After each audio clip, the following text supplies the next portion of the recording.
ఇందులో ఎక్కడ గ్యాప్ వచ్చినా సరే రైలు పట్టాలలో ఒక బోగీకి మధ్యనున్న లింకు తెగిపోతే ముందునున్న బోగీలు స్టేషన్కి వెళ్ళిపోతాయి, వెనకనున్న బోగీలు మధ్యలోనే ఆగిపోతాయి. అలాగే మన ఆధ్యాత్మిక ప్రయాణంలో కూడా మీరు ఒక్కరోజు ఆగిపోయినా కూడా అలాగ కొద్దిగా వెనకబడిపోతూ ఉంటారు.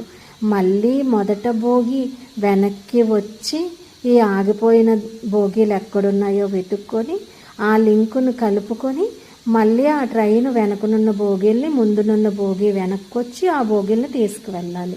ఎంత శ్రమ చూసారా. ఆగిపోయినప్పుడు సాధనలో మధ్యలో బ్రేక్ వచ్చినప్పుడు ఇంతకు ముందు పడిన కష్టం కంటే కూడా రెట్టింపు కష్టం పడవలసి ఉంటుంది.